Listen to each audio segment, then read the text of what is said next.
Saya nggak tahu produknya orang lain. Jadi kalau misalnya setiap ada yang nanya ke saya, dokter pakainya apa? Ya saya pakainya produk saya sendiri.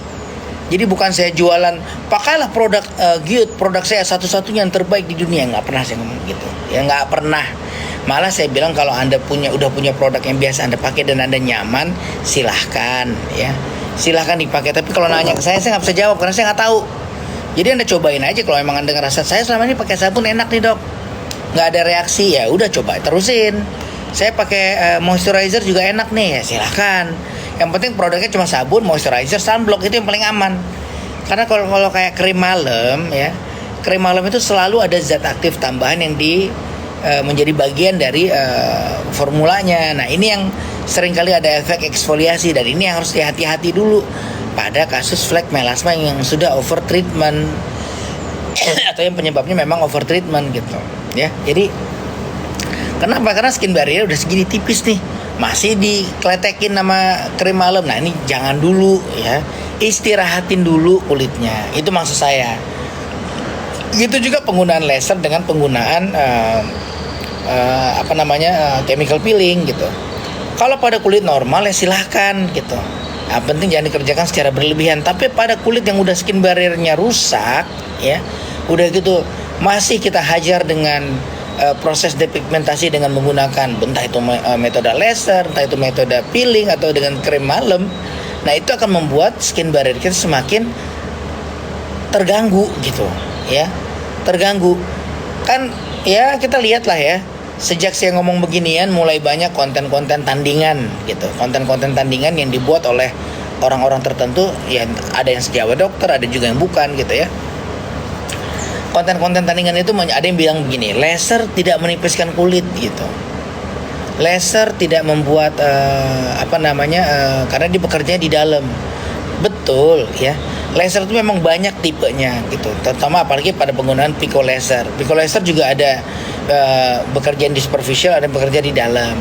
Kalau yang ditembakkan yang bekerja pada lapis dalam, memang dia tidak menyebabkan eksfoliasi sisi luar yang berlebihan seperti pada penggunaan chemical peeling atau penggunaan laser-laser jenis tertentu lainnya. Ya betul, nggak salah. Tapi ya tetap pada, kalau kita baca di beberapa jurnal dan beberapa reference disebutkan ya, walaupun penggunaannya ada energi yang rendah ya, walaupun tidak ada eksfoliasi berat, tetap ada yang sedikit tuh ada gitu ya, dan ada reaksi inflamasi pasca penembakan daripada si laser itu sendiri, dan ini yang sering menyebabkan rebound, hiperpigmentasi. Ya sebenarnya karena kalau saya melihatnya ini justru yang terjadi karena ada gangguan terhadap si skin barrier itu sendiri gitu. Ya. Ingat, jangan lupa, kalau itu dikerjakan pada kulit sehat nggak masalah, nggak apa-apa gitu. Makanya kayak misalnya Lentigo di laser bagus ya, Lentigo di laser dengan menggunakan Pico misalnya gitu bagus, biasanya hilang tuh ya, minimal 50% menipis, pelan-pelan nanti baru diulang beberapa waktu kemudian, baru nanti akan pelan-pelan jadi makin samar, makin nyaru gitu ya. Tapi kalau pada laser di mana kondisi pada flek melasma, di mana pada kondisi skin barriernya udah dalam tanda kutip bermasalah, ya jangan ditambahin masalah apapun walaupun masalahnya kecil gitu loh. Kalau saya kasih analogi tuh kayak gini nih. Ada pelari ya. Ada pelari yang lagi mempersiapkan diri untuk latihan, mau ada turnamen penting yang harus menangin gitu ya. Sorry. Kalau kakinya lagi patah, jangan disuruh latihan dulu. Ya, ini kakinya lagi patah nih. Kakinya lagi patah, disuruh ini, disuruh itu, dikasih ini, nggak ada gunanya. Obatin dulu patah kakinya gitu. Setelah patah kakinya diberesin, baru bisa lari lagi ya, kira-kira kayak gitu.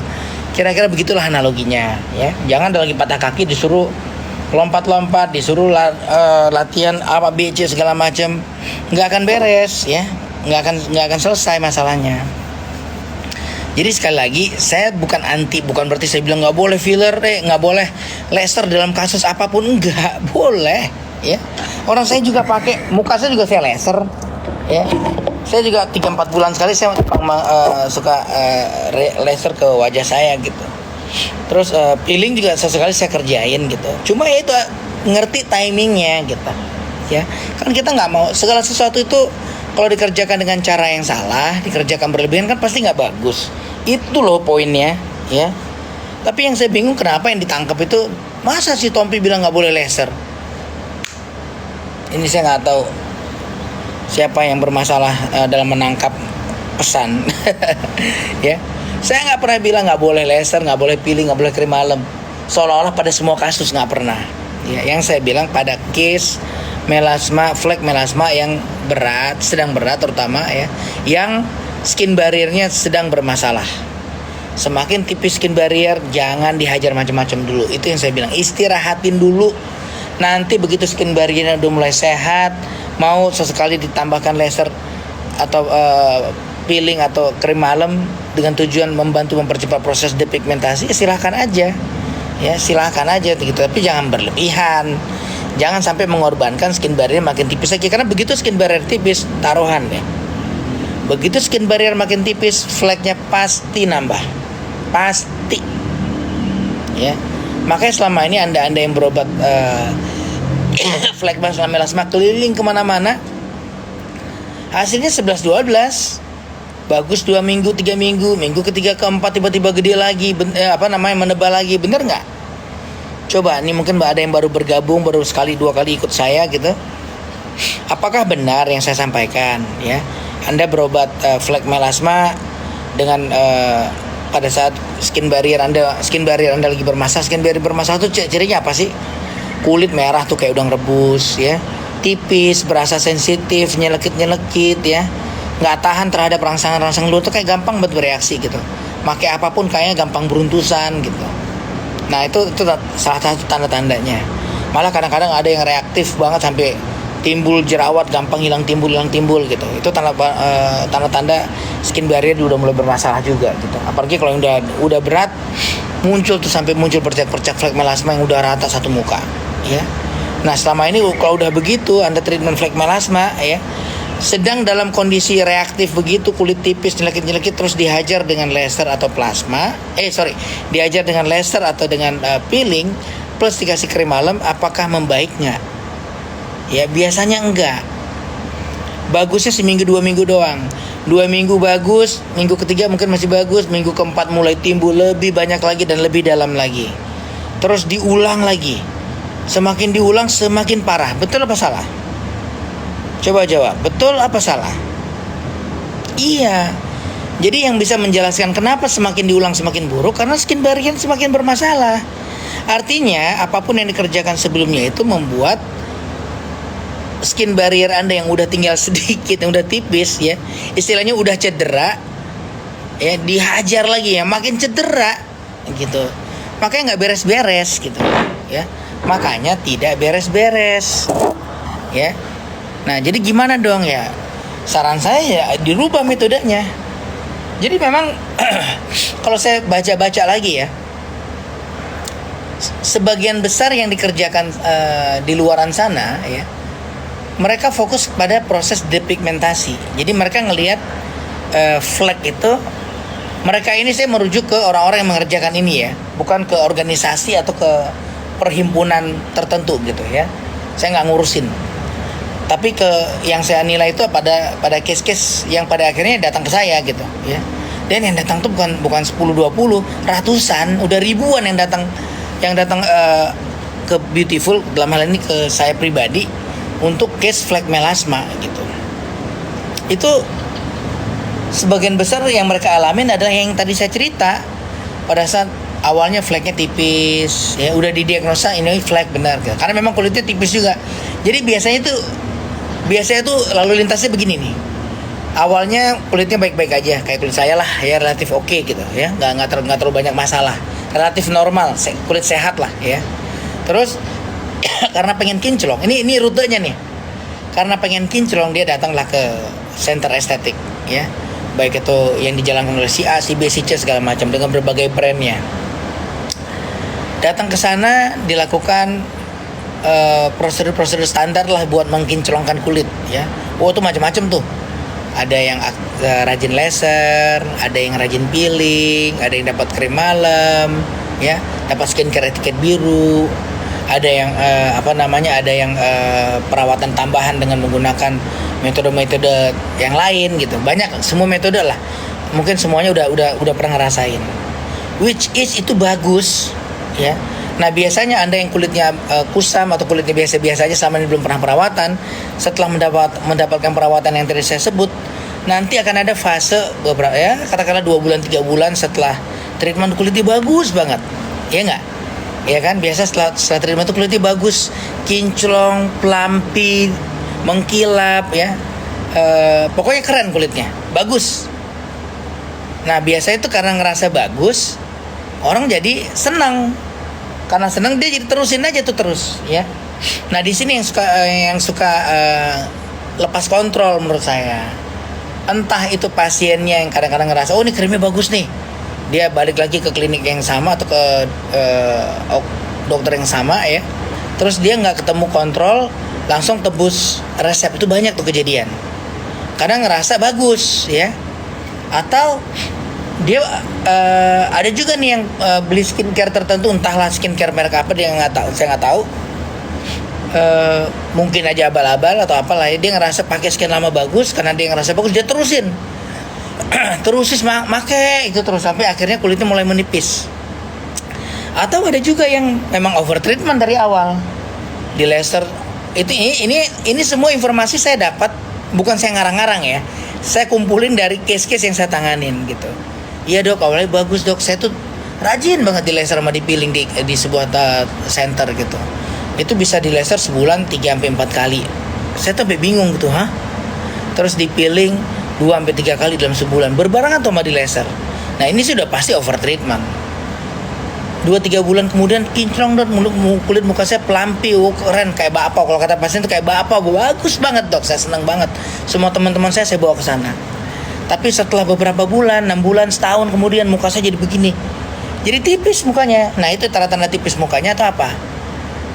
Kemerahan, kalau kena matahari jadi kayak udang rebus, ya, sensitif, nyelekit, mengkilatnya tuh mengkilat kering banget kulitnya, ya.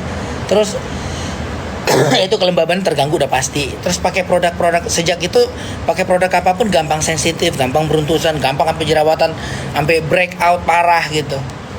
Ini adalah tanda-tanda skin barrier Anda itu udah mulai ngaco, udah mulai rusak gitu, ya. Nah, kalau skin barrier udah mulai rusak begitu, akhirnya kan balik ke yang bersangkutan yang ngerjain sebelumnya. Dok, kok mukanya jadi begini ya?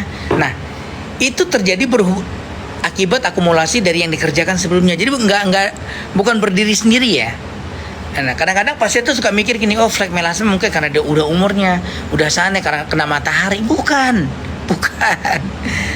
Betul, matahari memicu terjadinya flek melasma, tetapi penyebabnya adalah karena kelemahan dari skin barrier. Makanya kulitnya nggak, jadi yang bikin timbul itu kulitnya nggak kuat terhadap matahari, bukan gara-gara matahari. Karena kalau gara-gara matahari harusnya di tangan Anda juga flek, di leher Anda juga flek, semua area yang kena matahari harus jadi flek. Kan di area lain tidak, atau less lah, ya. Di area lain relatif enggak biasanya. Pada secara general kasus umum enggak. Biasa daerah wajah aja itu yang timbul. Kenapa? Karena wajahnya yang ketipisan. Jadi karena wajahnya, jadi kalimat yang benar tuh gini nih. Cahaya matahari, expose cahaya matahari bisa menimbulkan flek melasma pada kulit yang skin barriernya ketipisan atau skin barrier bermasalah. Itu kalimat yang benar. Bukan cahaya matahari pasti akan menyebabkan flek melasma pada kulit apapun, enggak, ya. Gitu, itu kurang tepat kalimatnya, karena ya itu tadi kayak di tangan, di leher kita kuat-kuat aja tuh, ya, karena nggak pernah kita kasih manuver macam-macam gitu, nggak ada treatment macam-macam yang diterapin gitu, yang berlebihan. Ingat ya, kata-kata berlebihan tuh nggak pernah boleh lepas dari kalimat ini, karena itu satu kesatuan gitu. Nah, jadi balik lagi nih kita tracknya, balik lagi ke lalu lintas tadi. Dari awalnya kulit biasa-biasa aja, pengen kinclong, dilakukan serangkaian treatment yang harusnya begitu kinclongnya tercapai stop, mulai maintenance, harusnya begitu, ya. Begitu udah kinclong stop maintenance. Jadi harusnya perlakuannya nggak sama dengan waktu pertama. Nah, ini yang jadi masalah, perlakuan yang dikerjakan sama dengan waktu di awal-awal ada treatment, malah kadang-kadang ada yang lebih intens lagi. Nah, ini yang membuat kulit akhirnya jadi nggak kuat. ketipisan kulitnya, ya. Begitu kulit Anda ketipisan, apa yang terjadi? Ya itu tadi, mulai tubuhnya bereaksi hiperpigmentasi timbul. Mulai banyak flek-flek yang awalnya tipis-tipis coklat, levelnya masih level epidermis doang gitu ya. Dihajar lagi, begitu udah flek kan ada datang lagi tuh. Dihajar, ya udah. Ini yang saya kritisi sebenarnya. Ya. Begitu udah flek, kalau protokol saya, ya kalau Anda datang ke saya tidak akan melakukan laser, peeling dan krim malam dulu pada case begini. Saya istirahatin dulu. Ini protokol saya, ya. Jadi itu saya akan stop dulu. Kenapa? Saya akan memberikan waktu buat tubuh menyembuhkan dulu si skin barrier yang udah cedera. Ya itu tadi analogi saya kayak orang patah kaki lah. Kalau udah patah kakinya, sembuhin dulu patah kakinya, baru suruh lari lagi gitu. Jangan disuruh treatment macam-macam, atau suruh lompat-lompat, latihan memperkuat tulang padahal kaki masih patah gitu ya. Kira-kira demikian. Nah, tapi di luaran sana oleh oknum-oknum, ya saya nggak tahu siapa, perlakuan-perlakuan ini menurut saya malah punya potensi membuat skin barrier jadi semakin bermasalah. Makanya nggak beres-beres ya. Makanya nggak beres-beres. Dan sebenarnya relate kok, ilmunya tuh relate gitu ya. Nah terus jadi memang kalau saya perhatiin ya, begitu ketemu hiperpigmentasi, orang cenderung buat melakukan depigmentasi gitu. Melihat bercak, ya pengennya bercaknya hilang gitu. Pasien sih happy ya, karena biasa habis tindakan itu langsung hilang gitu. Karena sejak saya komat kamit masalah perbaikan skin barrier, ya jangan di laser peeling dulu pada case begini. Itu kan yang saya omongin protokol saya, ya. Kalau Anda di luar sana punya aliran berbeda, wah itu harus diajar, silakan. Saya nggak ngurusin. Gue nggak pernah ngelarang pasien datang ke klinik. Misalnya dia protokol di sana mau pakai metode yang dengan laser peeling dan lainnya, silakan Anda yakinkan pasien Anda bahwasanya metode itu works. Nah yang saya lagi omongin sekarang pasien yang datang ke saya. Pasien yang datang ke saya tidak akan melakukan hal ini gitu, karena menurut saya itu hanya akan memperburuk menurut saya untuk pasien saya. Clear ya? Jadi saya nggak ngurusin menurut Anda untuk pasien Anda. It's your problem, not my problem gitu. Beda gitu. Silakan aja punya penafsiran sendiri, punya dasar keilmuan sendiri, silakan gitu. Nah saya juga punya background sendiri, punya dasar sendiri gitu. Jadi kira-kira demikian gitu ya.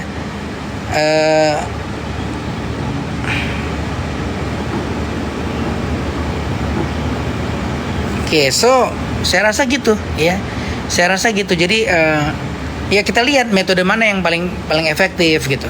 Kalau metode yang depigmentasi biasanya memang setelah treatment langsung kelihatan tuh bersih kulitnya ya. Kalau di tahap-tahap awal yang masih belum parah amat tuh fleknya keluar dari ruangan bersih aja, pasien happy aja. Ya, tapi 2 minggu, 3 minggu kemudian, 4 minggu kemudian datang dengan kondisi lebih buruk. Nah, saya cuma ngingetin, kondisi lebih buruk ini bukan berdiri sendiri, ya. Ini bagian dari tindakan sebelumnya. Nah, itu yang harus diingat. Dan itu yang harus disadarin gitu. Jangan tidak menyadari hal ini gitu. Ya. Beda dengan misalnya dengan metode seperti yang saya kerjain. Kalau saya metodenya istirahatkan dulu kulitnya. Pakai skincare basic dulu supaya tidak ada proses eksfoliasi, ya. Sebenarnya skincare basic itu kan konsepnya kan nggak ada krim malam, pelembab aja, konsep pelembab dan tambahin pelindung skin barrier, sunblock gitu kan, itu doang konsepnya. Cuci muka yang bersih, simple gitu. Jadi basic skincare itu adalah tindakan-tindakan yang menghilangkan zat-zat aktif dulu, istirahatin dulu gitu. Bahkan kadang-kadang pada orang lagi sensitif banget ya, pakai vitamin C aja suka bikin beruntusan loh, ya sering tuh. Makanya kalau saya istirahatin dulu ya, sabun, moisturizer, sunblock aja dulu. Terus kita perkuat dengan kasih kolagen, pakai kolagen yang kadarnya cukup mumpuni gitu. Jangan kekurangan jumlah kolagennya. Makanya kalau di GIUT itu kita bikin 10.000 unit. Kenapa? Karena kebutuhan minimal itu udah mencukupi untuk kebutuhan proses penyembuhan luka dan lain-lain buat kulit dan rambut gitu ya. Nah itu yang pertama. Istirahatin dulu kulitnya, pakai skincare basic, kasih support kolagen. Berapa lama? 4-6 bulan. Wah lama dok. Ya mau gimana lagi, proses ngerusak kulitnya juga berlangsung lebih lama lagi gitu. Ya nggak bisa instan, pelan-pelan sabar. Yang pasti kalau pakai protokol ini, keluar dari klinik Anda nggak langsung kinclong gitu ya. Sabar gitu. Ngobatinnya tuh sabar, perlu waktu ya. Cobain aja dulu 6 bulan, lihat nanti. Nah, terus sambil nunggu ini berjalan, bukan berarti itu tugas, itu bagian yang pasien kerjain. Nah, yang dokter kerjain ya, kalau di Beautiful kita ada beberapa treatment signature yang kita kerjakan pada case seperti ini. Mulai dari T-plasma, nanti ada tambahan-tambahan lain. Nah, itu semua dikerjakan case by case sesuai dengan indikasinya. Tapi yang terpenting itu T-plasmanya.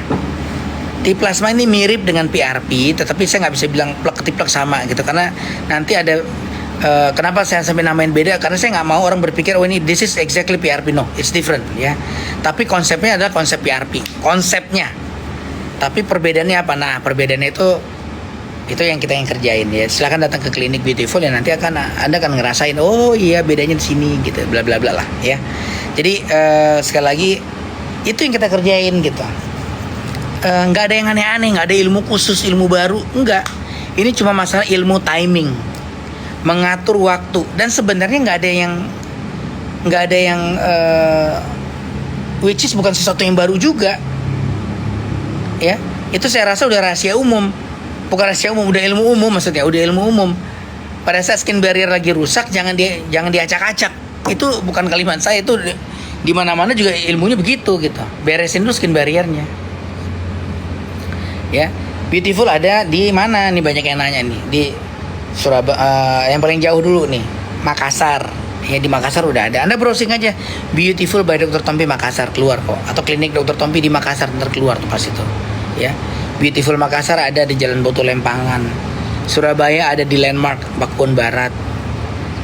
Jogja di Jalan Sagan ada ya. Terus di Bali ada di Renon.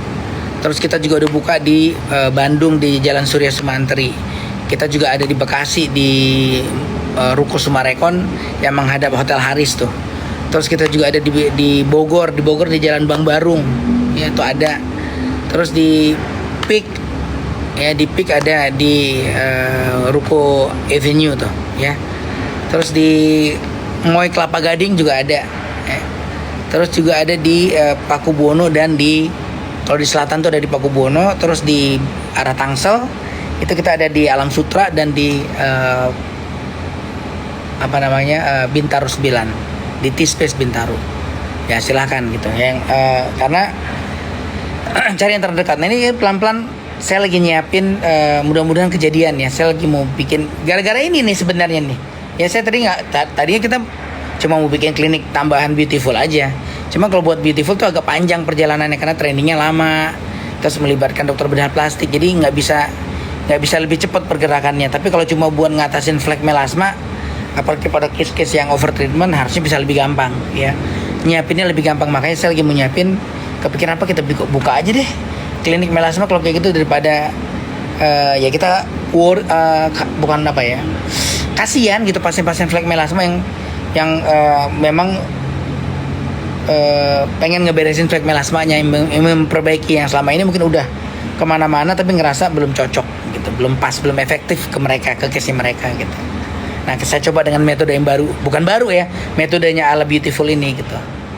Dan kita udah punya case ribuan case-nya ya, belum saya publish aja nih, ribuan case yang udah kita tanganin buat flek melasma, yang alhamdulillah semuanya hasilnya progresnya bagus semua gitu ya. Flek melasma kadang-kadang nggak bisa sampai bersih kayak kulit bayi, itu nggak bisa. Kalau pada kasus yang udah hitam, okronosis yang udah berat tuh berat banget ya, nggak mungkin sampai, tidak mungkin rasanya ya sampai bersih kayak kulit bayi ya. Tetapi buat anda yang punya flek melasma ya, kalau anda dapat treatment yang bisa bikin satu fleknya nggak nambah, nggak bikin lebih lebar, nggak bikin lebih hitam aja, itu udah hebat banget tuh ya. Itu udah bikin pasien happy banget, bener nggak? Coba saya tanya, buat anda yang udah punya flek melasma, apalagi yang udah luas ya, pengen nggak punya treatment yang minimal nggak bikin lebih parah aja udah seneng biasanya pasien. Karena selama ini selalu setiap di treatment apapun, ini kata pasien lagi-lagi, bukan kata saya ya, biasanya itu jadi lebih buruk ya. Nah ini minimal tidak lebih buruk aja pasien tuh udah happy. Tuh pada jawab benar banget. Iya karena memang demikian gitu. Itu yang pertama. Yang kedua, signifikan perubahan pada tekstur kulit. Kulit jadi lebih lembab, lebih lembut, nggak sekering dulu, nggak merah lagi kayak udang rebus, itu signifikan. Kalau itu sangat signifikan, ya. Makanya pasien akhirnya seneng apa? Karena jadi bisa make up. Minimal bisa make up, bisa nempel make upnya. Dulu pada saat kulitnya lagi kering banget, nggak bisa. Mau di make upin tuh susah, nggak nempel make upnya. Betul apa salah? Coba jawab. Betul apa salah yang saya omongin barusan? Ya. Nah, itu yang kedua. Yang ketiga, ya. Nah, perlahan-lahan begitu skin barriernya udah mulai membaik, itu pigmen-pigmen hitam, ya, hiperpigmentasi hitam coklat yang ada di superficial, itu perlahan-lahan dia akan menipis dengan sendirinya. Pelan-pelan. Nah, biasanya kalau saya udah yakin kuat banget skin barriernya, baru di situ saya masuk ke metode yang menggunakan laser, peeling, dan krim malam. Dan harus terkontrol betul. Jadi nggak yang gerasa gerusu gitu, nggak yang sebulan langsung hajar 2-3 kali, nggak. Pada case begitu saya lihat skin barriernya udah sehat, udah kuat, nih saya udah yakin nih, ini sehat kuat, saya periksa, raba, sentuh, lihat gitu. Dari situ aja udah keliat ya, dari situ aja udah kelihatan gitu. Jadi tanpa alat bantu pun kita udah bisa menilai sebenarnya, ya, gitu. Terus nah dari situ baru biasanya saya akan kombinasikan dengan ini boleh masuk laser nih. Ntar 3 bulan lagi baru kita ulang. Pilih salah satu. Mau di laser atau mau saya peeling atau mau saya kasih eksfoliasi dengan melalui krim malam. Salah satu. Saya nggak hajar 3-tiganya. Karena kulitnya takutnya terlalu berlebihan, ntar skin barrier problem lagi. Kalau nanti setelah dikerjain kita lihat loh kok bertambah nih fleknya. Berarti belum saatnya stop. Perbaiki lagi skin barriernya. Jadi di sini nih bagaimana kita bisa mengatur. Siapa yang bisa mengatur skin barrier jadi bagus, dialah juaranya, pasti itu. Ya, jadi makanya coba. Ya silakan buat Anda yang mau ke klinik Beautiful untuk berobat flek melasma, silakan datang. Saat ini baru ada di cabang-cabang yang tadi ya. Nah kalau untuk skincare sekali lagi, banyak yang nanya pakai apa skincare-nya, obatnya apa? Ya sabun, moisturizer, sunblock itu basic skincare itu doang, plus kolagen yang diminum setiap malam gitu. Nah kalau nanya saya sekali lagi, saya nggak tahu produk orang, saya nggak tahu produk di luaran yang beredar isinya apa aja, jadi saya nggak bisa jawab ya. Yes, sebaiknya SPF 50 ke atas, 50 lah ya. Nah jadi yang kalau nanya saya, yang saya pakai apa? Yang saya pakai ya Gyut, produk saya sendiri. Ngapain saya pakai produk orang juga gitu ya? Bukan saya mau jualan pakailah Gyut. Wah, karena ada yang mau bukan mau ngelaporin, udah ngelaporin malah ya. Ada yang ngelaporin saya, katanya saya jualan skincare. Itu mah bukan jualan, beda. Emang apa bedanya sama yang lo kerjain gitu? Ya, gitu ya. So menurut Anda bermanfaat nggak sih saya ngomong begini? Coba deh saya tanya, ya. Apakah yang saya obrolin ini bermanfaat nggak? Karena ada sekelompok orang sekarang lagi protes nih, ya. Ada sekelompok, ya saya sebut aja lah, ya. Perhimpunan Dokter Kulit Indonesia tuh lagi ngirim surat ke perhimpunan saya, minta saya ditegur karena saya bikin konten-konten yang dianggap mungkin menyesatkan kali, saya nggak tahu ya, atau membuat impact negatif buat nggak tahu saya ya. Padahal yang saya kerjain sebenarnya semuanya mereka juga kerjain gitu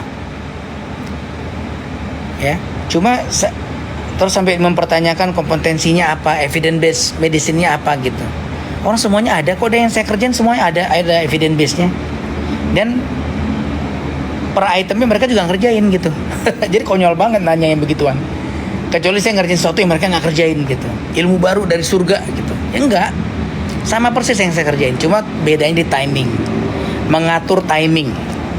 Mampu nggak saya berusaha menilai skin barrier sebaik-baiknya. Itu yang saya kerjain gitu.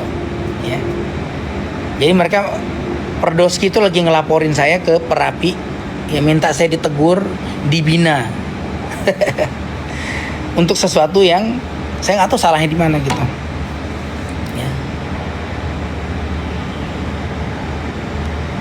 Ya mudah-mudahan bermanfaat gitu. Ya. Harusnya yang dibina itu adalah yang melakukan over treatment, yang jelas-jelas membuat flek makin memburuk gitu ya, atau yang melakukan tindakan-tindakan yang membuat kulit itu jadi tipis kayak udang rebus ya, itu yang harusnya dibina gitu ya, bukan malah yang udah proven yang kita kerjain itu bisa memperbaiki keadaan gitu kan, aneh. Kecuali ya boleh ya, kita namanya dalam hidup kan berinteraksi ya, ada perbedaan tuh biasa-biasa aja. Boleh misalnya mau negur gitu, lo kok begini gitu, boleh aja, nggak apa-apa, boleh. Nah tapi kalau mau negur ya, lihat dulu yang dikerjain itu memperburuk nggak. Iya dong. Misal nih pasien yang dengan flek melasma yang datang ke saya ya, semuanya jadi makin hancur, makin jadi okronosis semua mukanya. Baru tuh tegur, woi lo ngapain kan gitu kan, lo ngapain kok muka pasien yang flek melasma ini malah jadi begini gitu, bener nggak tuh yang dikerjain, ayo coba gitu. Nah itu benar. Kalau yang saya kerjain malah merusak kulit ya, memperburuk ya, itu boleh, silahkan gitu. Tapi kalau misalnya ternyata pada case-nya malah hasilnya semuanya baik ya gitu, nah saya nggak ngerti apa yang dipertanyain gitu ya, saya nggak ngerti apa yang dipertanyain. Ini serius nih, Perdoski itu udah ngirim surat ke Perapi ya, ini bukan rahasia ya, mereka kirim surat kok, isinya begitu, mempertanyakan apa yang saya kerjakan gitu.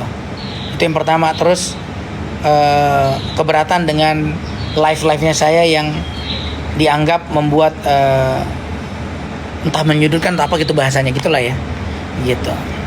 Jadi ya saya jawab aja, saya udah kasih klarifikasi ke Perapi ya, saya kasih tahu yang saya kerjain itu begini gitu.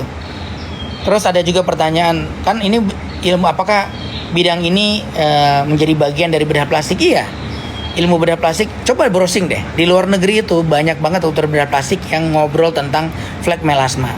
Saya kebetulan dokter bedah plastik subspesialis estetik lanjut. Artinya apa? Saya mempelajari lebih dalam lagi gitu. Setiap kita keluar negeri, ikut workshop di luar negeri, kita belajar masuk kelas non surgical. Di situ kita belajar masalah gimana pakai laser, gimana pakai peeling gitu. Dan menggunakan kedua modalitas ini bukan barang baru di bedah plastik. Semua pasien facelift ya, kalau di luar negeri itu semua pasien facelift, kalau kita ikut workshop facelift itu setelah facelift pasti langsung di laser, langsung di peeling. Dan yang ngerjain siapa? Dokter bedah plastik, bukan dokter kulit kalau di luar negeri, pada pasien-pasien bedah ya gitu. Dan awalnya saya terlibat di ngobatin flek melasma ini kan juga bukan saya buka praktek menerima flek melasma saya terus gede-gede, enggak gitu. Rata-rata itu pasien-pasien yang memang datang mau operasi. Mereka datang ke saya mau operasi, tapi saya lihat kulitnya kok kulitnya begini ya. Iya dok, saya udah nyerah nih, udah kemana-mana, bla bla bla. Itu ceritanya pasien sekali lagi. Terus saya bilang, saya coba benerin ini, mau nggak? Tapi ini berobatnya agak lama. Pasiennya mau, terus dilihat hasilnya bagus. Ya, dan nggak relapse. Kan kalau sekedar bagus 2-3 minggu, ya itu Anda udah sering ngalamin gitu. Tapi bagus dan tidak relapse, tidak memburuk, nggak balik lagi fleknya lebih berat. Ternyata bisa gitu. Nah itu yang saya bingung. Dipanggil, dipertanyakan, disuratin untuk sesuatu yang hasilnya lebih baik. Aduh, gimana sih ini? Ya, kalau hasilnya lebih buruk dipertanyakan cocok. Ya, misalnya gara-gara saya mukanya jadi okronosis semuanya, cocok. Setuju saya. Tegur aja kalau kayak gitu. Kasih sanksi kalau perlu. Ya. Dan yang lebih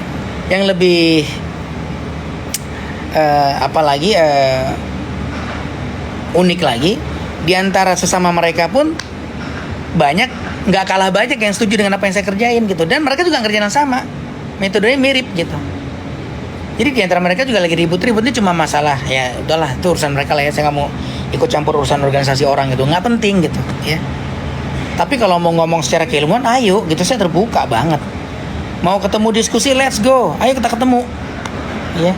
Ketemu, ayo kita diskusi. Nggak ada takut-takutnya saya untuk hal begituan.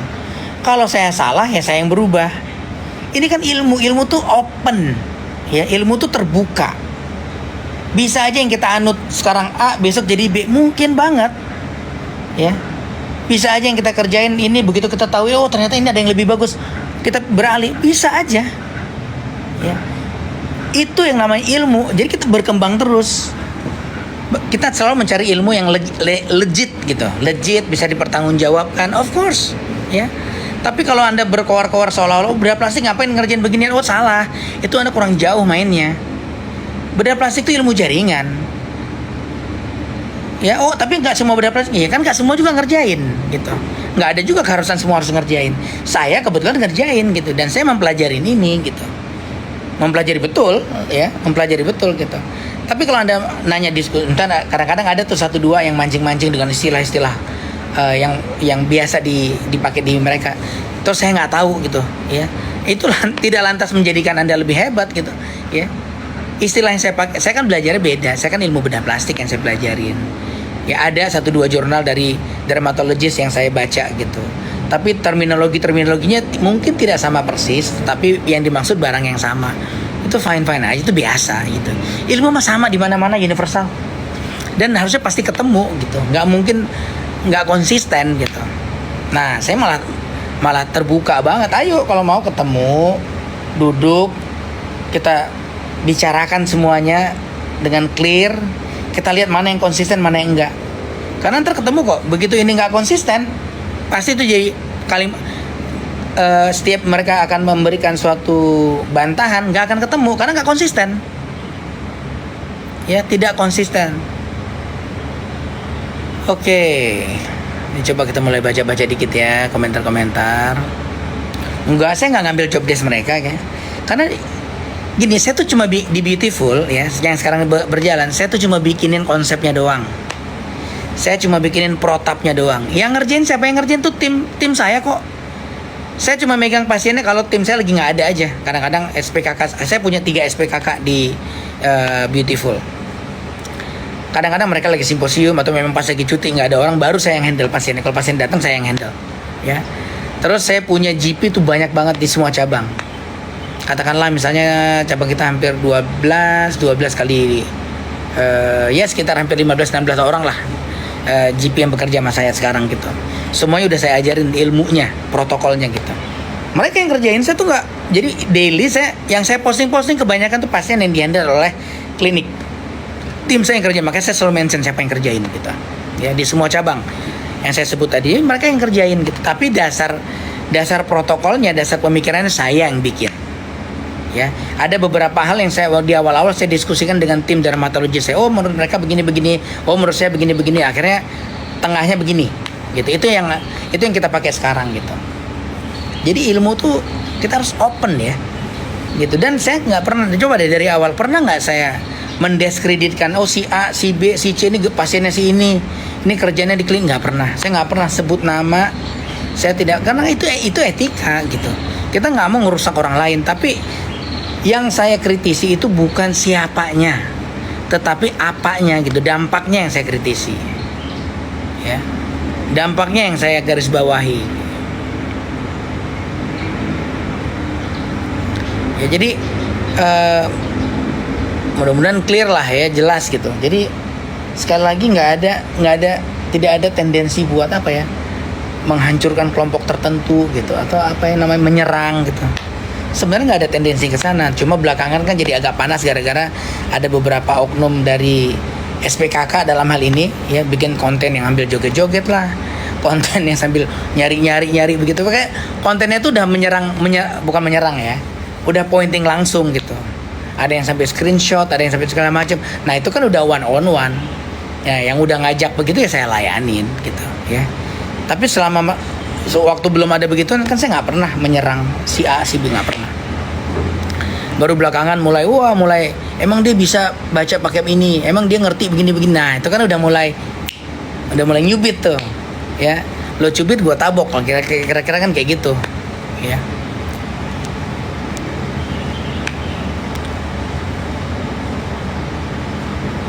Oke. So sekali lagi begitu ya. Jadi kalau ada teman sejawat yang mau ajak diskusi, ayo gitu. Siapa tahu dari situ nanti malah, oh ternyata yang saya kerjain kurang tepat nih, jadi saya harus ganti. Kalau saya sih kalau salah nggak akan ragu-ragu buat ngebenerin gitu. Tapi kalau benar terus harus dia ngakuin sebagai sebuah kesalahan, oh tunggu dulu ya, ribut deh ya. Kalau sebuah kebenaran harus saya akuin sebagai oh ini salah nih, cuma gara-gara menjaga marwah atau supaya nggak enak lah kan kita hubungannya, nggak bisa. Sorry bro, nggak bisa. Ya, dalam hal ini nggak bisa saya. Jadi kalau memang salah, benerin gitu, ikut. Ya kalau memang saya salah, ya saya akan sorry, minta maaf. Oke, berarti begini, dengan gentle saya akan bikin pengumuman begitu. Ya. Tapi kalau enggak ya jangan coba-coba gitu. Karena dulu sebelum ini udah pernah dulu waktu yang awal-awal saya wawancara di podcastnya bareng sama Luna tuh waktu itu, yang Luna Maya. Di situ saya bikin statement, treatment yang berlebihan bisa merusak kulit. Tuh sama. Perdowski juga marah waktu itu, kirim surat. Karena yang mereka tangkap, saya bilang nggak tahu, mereka nangkapnya kayak mungkin oknum ya, cuma manas-manasin di organisasi, bilangnya kata Tompi treatment bisa merusak kulit, nyampainya begitu gitu. Padahal saya ngomongnya treatment yang berlebihan bisa merusak kulit. Salahnya di mana? Sama kayak operasi yang berlebihan juga bisa ngerusak. Ya, salah pakai pisau ya rusak gitu, sama. Jadi kalimat berlebihannya dibuang. Wah, terus Perapi telepon saya. Perapi telepon saya waktu itu, ketua Perapi telepon saya suruh saya minta maaf, bikin klarifikasi, minta maaf. Terus saya tanya, salah saya di mana? Saya kirim link aslinya, silahkan dipelajarin dulu. Kalau saya salah kasih tahu, saya akan minta maaf. Kalau saya tidak salah, jangan suruh saya minta maaf. Terus setelah ditonton nggak lama beliau telepon saya, iya ya saya udah tonton, kok nggak ada yang keliru ya Tom? Nah, akhirnya nggak jadi minta maaf. Jadi kan aneh gitu.